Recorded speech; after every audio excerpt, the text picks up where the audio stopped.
Greetings. It's time for a bit of review on proofs. Some of this, of course, will be material that you've seen before. Some of it will be a new angle on some of that same material. I hope that you'll find it helpful. Let's begin.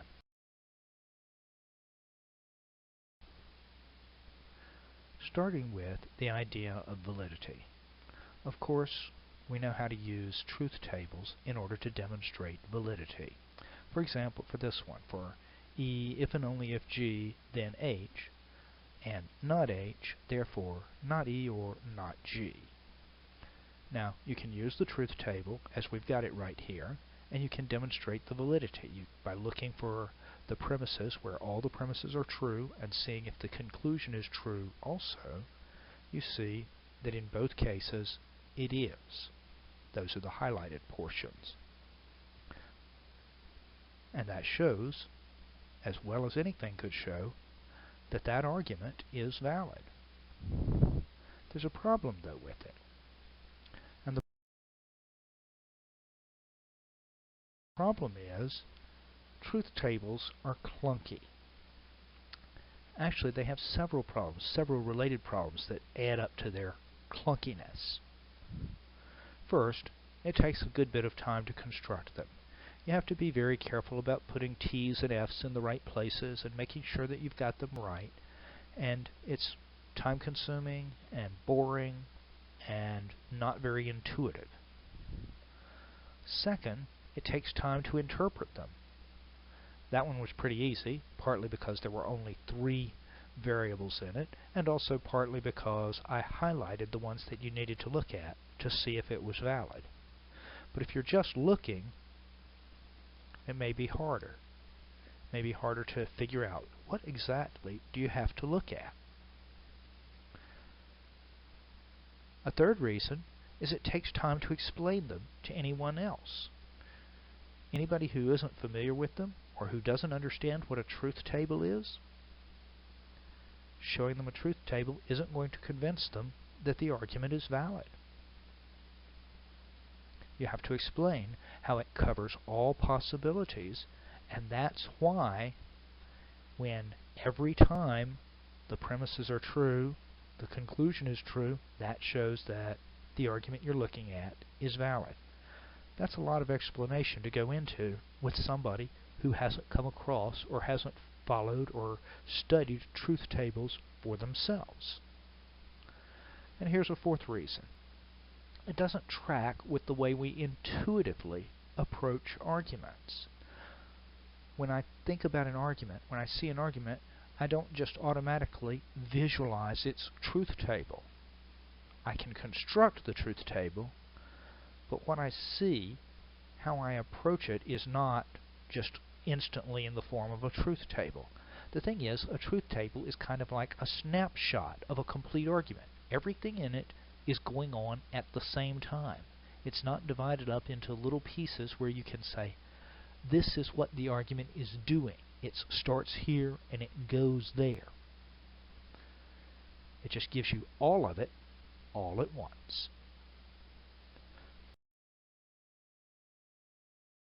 That's a reason for wanting proofs. We want to be sure of the validity of an argument in a way that works the same way we think, and that's generally a step-by-step way, and where we only have to keep a step or two in mind at a time. We don't have to keep the whole thing in mind and keep all the various possibilities and related to all the other various possibilities, and where we can get from premises to conclusions in a completely transparent way. What I mean by a transparent way is a way where we can see, starting here, you can see the next step, and you can say, I see how the next step comes from the last step. And then the step after that, I see how that comes from the step before that, and so on. And you understand the connections between the premises and the conclusion, and you can get there, as I said, in a completely transparent way, where you understand the reasoning that goes from step to step to step to conclusion.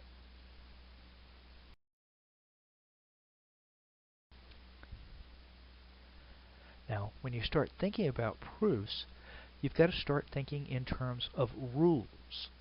Rules for constructing proofs. What kinds of rules will allow you to do this completely transparent, step-by-step process through the stages of a proof?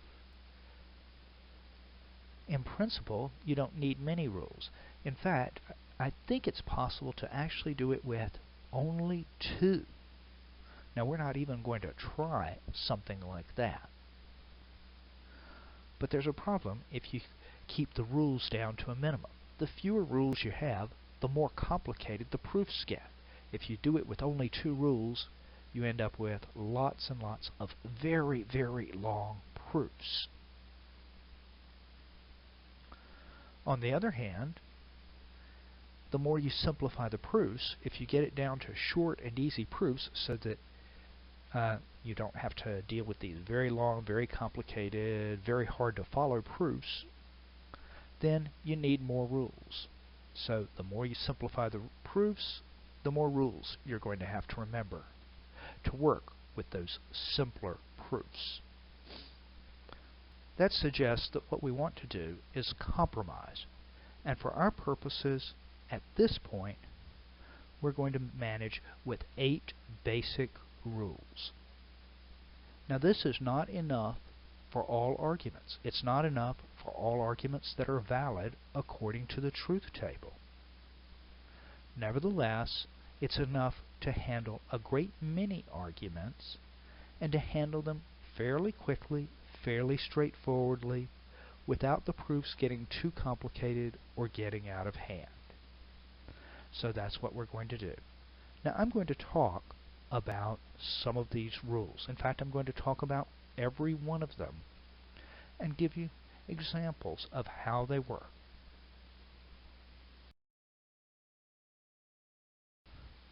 We can start with our old friend, modus ponens.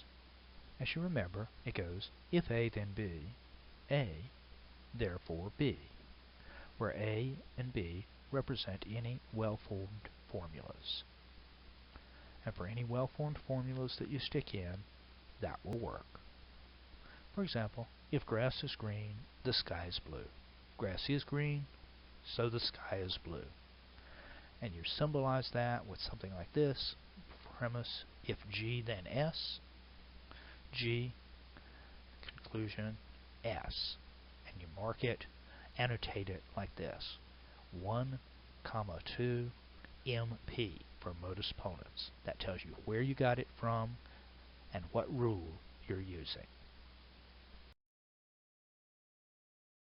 By the way, something that's illustrated in modus ponens, but also in all the other rules, is that all the rules can be stated as conditionals. And when they're stated as conditionals, they're all tautologies. That is, they're true for all assignments of truth values. For example, you can look at the truth table for modus ponens. It looks like this. And when it's stated as a conditional, you see the last if-then. If A then B, and A, then B. And you see in the last column, you see those red T's. True, true, true, and true. Any possible values for A and B will give you a true result for modus ponens. Likewise for all of the others. Each of the rules represents a tautology.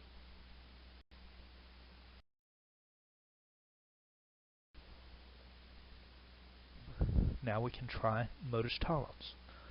This is also a tautology, but I'm not going to keep saying that with every rule. It goes like this. If A then B, not B, therefore not A.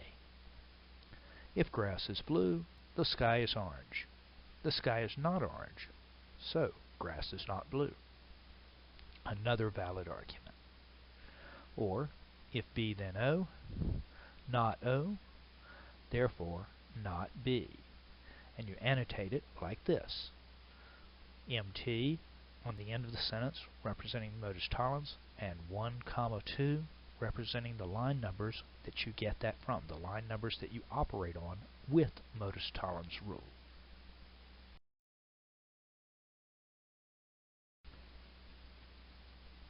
The disjunctive syllogism, another favorite. A or B, not B, therefore A. Or you can do it the other way around. You can have A or B, not A, and therefore B. Here's an example. John or Barack is president. John is not president, so Barack is president. And you represent it this way. J or B, not J, therefore B. And then you have 1 and 2 representing the line numbers again, and then D and S, an abbreviation for disjunctive syllogism, to tell you what rule you use.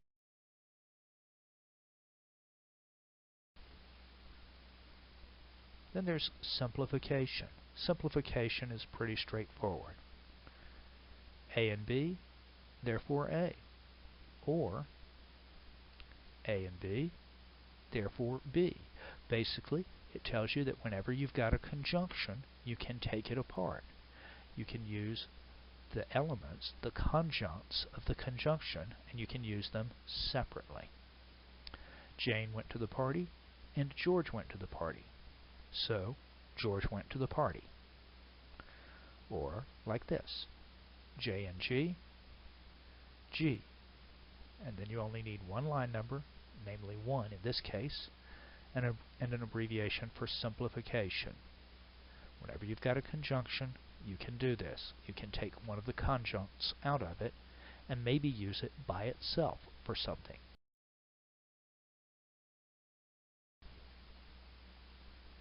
Then there's conjunction.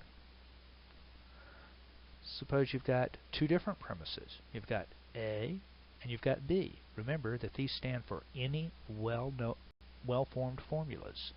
So you might have a single letter, a single capital letter like H, and another capital letter like L, and you can put them together, H and L. But you also might have something more complicated. You might have something that says, if H then L. And then you have some other thing, like M. And you may want to put those together. If H then L, and you've also got M, you may want to put them together, like M and if H then L. Ron applied for the job. Karen applied for the job. So, both Ron and Karen applied for the job. And then you've got a familiar way of representing that. R, K, and therefore R and K. And you represent the annotation this way. You give the line numbers again, and then you mark CONJ, conjunction, for the rule that you're using.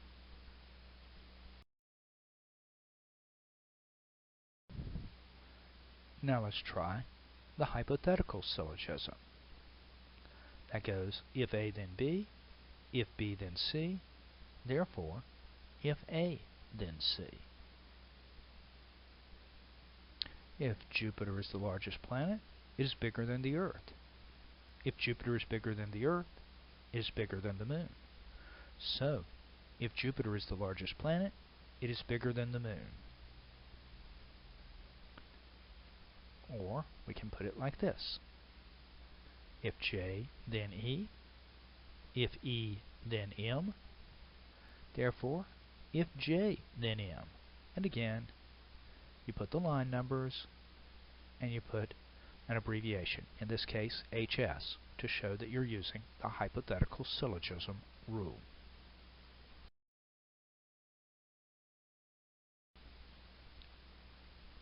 Addition, this is a simple one, an obvious one in some ways. If you've got A, then you can get A or B. Or, if you've got A, then you can get B or A. My eyes are blue. So either my eyes are blue or the sun is made of ice cream. It doesn't matter how weird the disjunct is. You can add it if you've got something or other as a premise. So you can use this. E, therefore E or I. And then you have, again, an indication of the line number and an abbreviation for the addition rule.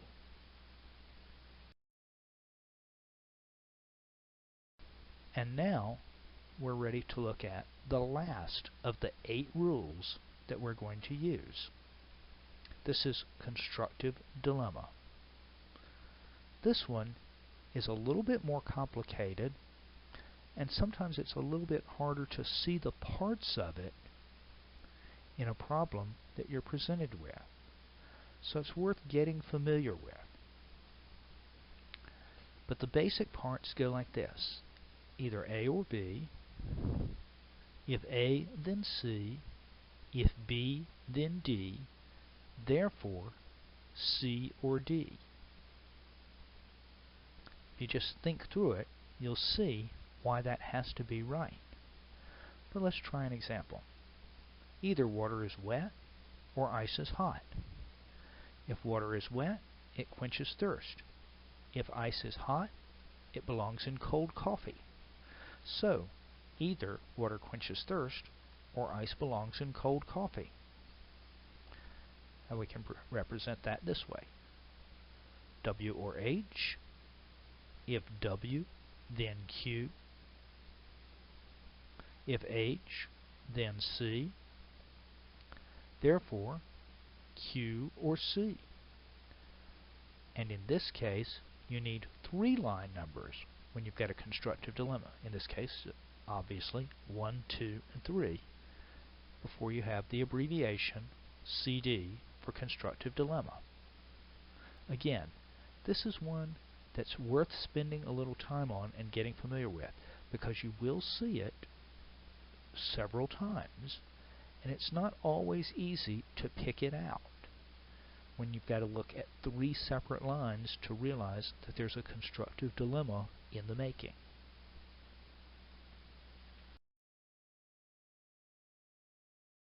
Now, how do you put things together? Well, here's a way to start. One way is to just get practice filling in the annotations, the justifications, valid argument. You might have this. H or not C. If H, then not B. If not C, then D.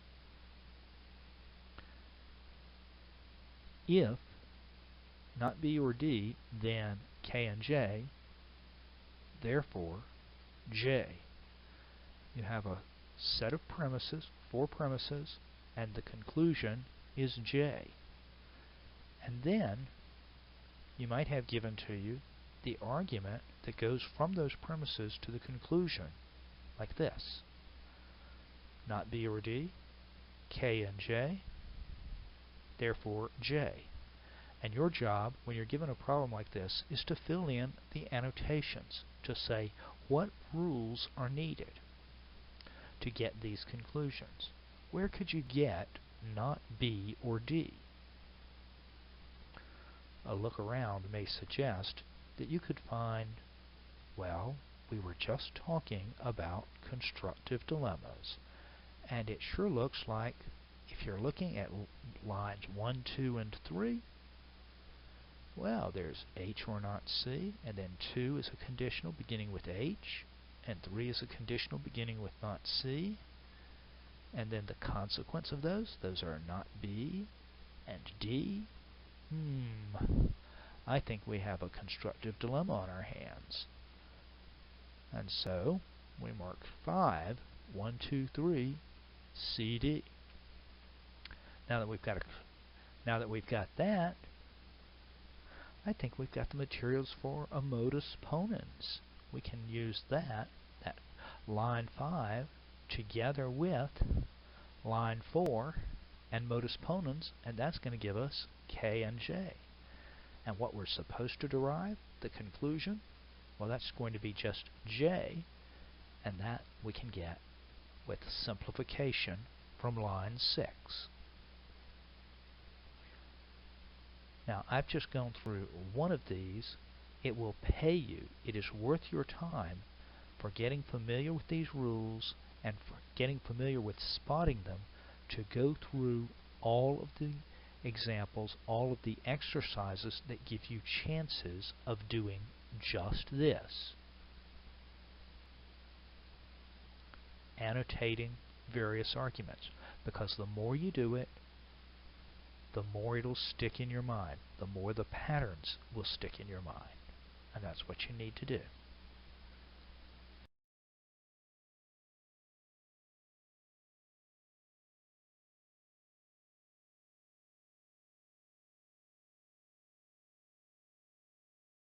Now, I'm going to give you some suggestions for constructing proofs. We'll be back later and give some examples of proofs, but for right now, I'm going to give you some suggestions. This is for the cases where you're given a set of premises and a conclusion, and you're asked to prove the conclusion from the premises. These are some suggestions that I hope will help you. I've given them on the list, but I want to give them here as well. First, familiarize yourself with the whole problem before you're trying to break it apart and construct the proof. Make sure you read all the premises and the conclusion before you try to get down to constructing the proof. The reason for this is pretty obvious. If you're not familiar with the whole problem, you may overlook something that's important. Absorb it before you try to tear it apart and start doing things with it.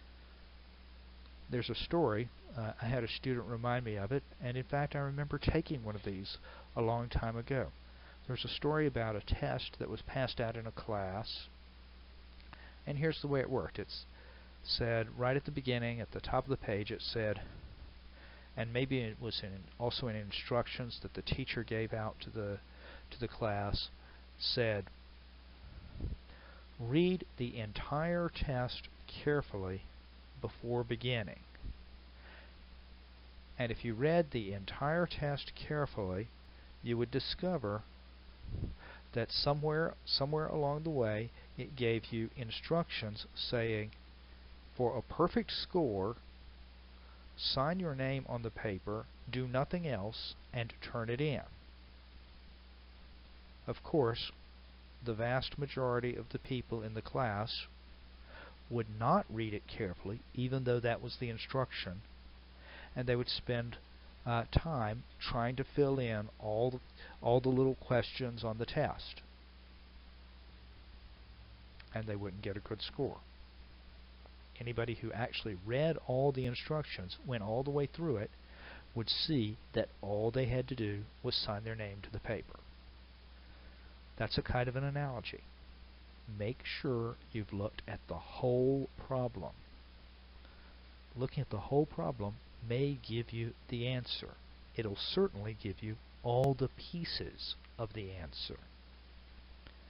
Running off and starting on the problem without having all the pieces in mind, well, you may not do as well. Another one is learn the rules. We've given 8 rules. The better you know exactly what the rules are, the easier it will be. It may pay you to spend some time just thinking about the rules, thinking about examples of modus tollens and modus ponens and simplification and addition. Think about it when you're walking around. Think about it when you're talking with your friends. Think about, now this may make them think you're a little bit weird if you go around and your friend Elizabeth says, there's a rabbit, and you say, or the moon is made of green cheese, by addition. They may think that's a little bit weird. I'm not suggesting that you go and do that kind of thing, even though, strictly speaking, that's entirely logical. In any case, My point is, learn the rules. Think about them, not just in the context of logic class, but think about them in connection with assertions, arguments, and so forth that you hear, that you see, that you run into every day. The better you know what the rules are, the easier it's going to be. When you apply the rules, make sure you're doing exactly what the rule allows. The rules don't allow shortcuts, however obvious those shortcuts may seem to us. You can go wrong in constructing a proof by trying to take a shortcut, by overlooking the fact that you have to go one step further or a couple of steps further because the rules aren't as smart as you are. Make sure you're doing exactly what the rule allows. Fourth, don't get stuck in a rut. Sometimes you're looking at a problem and you try to make something work and you sort of stare at it and look at it over and over and it just won't work. Something you should consider when you get into that situation is thinking, maybe you're not going about it the right way. Perhaps it's time to sort of back off and see if there's anything different to try. It may be useful to cultivate a sort of playful attitude. Well, if this doesn't work, maybe something else will. Fiddle with it. Don't think of it as something like, I've got to make it work this way. As I said, that's a prescription for frustration. It'll make you frustrated, and being frustrated won't make you any better able to solve the problem or construct the proof.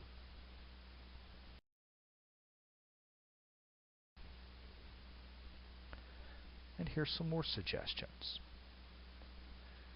Look for patterns even if you're not sure how you're going to use them. You may see a conjunction in a proof, in the premises, and you don't see any other obvious use for the conjunction. So take it apart.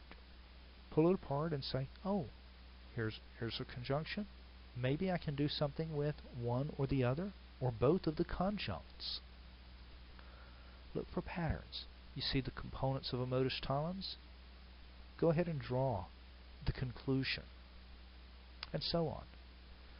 When you see the patterns, that may be an indication that you should do something with it, even if you don't know exactly where you're going. It'll give you more pieces, more things to play with. Sometimes, often, it's helpful to work backward from the conclusion. When you're trying to work out the details of the proof, you know that the conclusion is going to show up on the last line. And then you can ask yourself, well, what do I need to get this? And you can sort of look back over it and you say, well, in order to get this, the only way I can see to get this is, well, there's a premise over here. And this premise doesn't quite do it, but if I had something else, then I could get this. Or you see, for example, you see it either R or U in the conclusion. And you look at that and you say, well, I see that R has shown up before in the premises, but U, it hasn't been anywhere. It must be that before I get to R or U, it must be that I'm going to get to R, and then I'm going to get to R or U by addition. And then what do I need to get R? And you sort of work your way back and try to make a connection, ultimately all the way back to the premises. It can also be helpful to work forward from the premises. Working backward from the conclusion towards the premises, that's a good technique, but don't make a fetish of it. It doesn't have to be just one way. Sometimes when I start a problem, I look at it going forward. I see one step in it, and it just all falls into place as I'm going forward through it.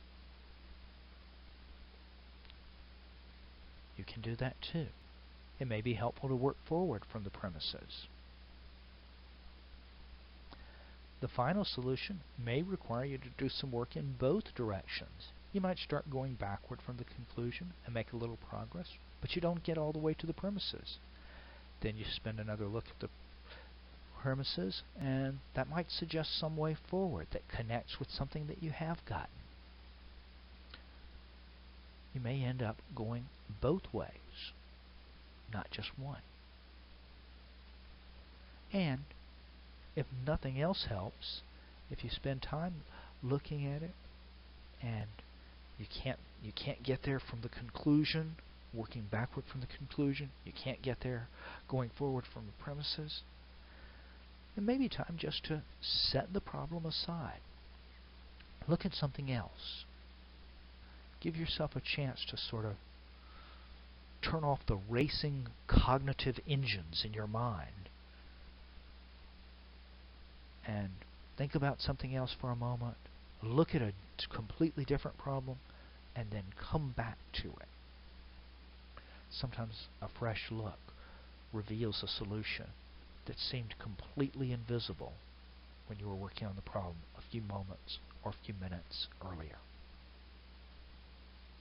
Anyhow, those are some suggestions. Those are ways to approach it. Remember, even more than the details of it, remember the attitude. If you struggle with it, if you are telling yourself, I've got to get this, and you're allowing yourself to be frustrated, it will be hard. Inculcate, adopt a more playful attitude towards it. I'm going to try this, and if this doesn't work, I'll try something else. And if that doesn't work, I'll try something else. If you allow yourself to get rigid and frustrated and caught in a rut, well, it won't help you solve the problem. And it may prevent you from solving the problem. Tell yourself instead, working through it calmly, confidently, and patiently pretty much always produces the answer. Now, that's it for this evening, but there will be more. I'll say a little bit more later about how to construct proofs. For now, you should do some practicing.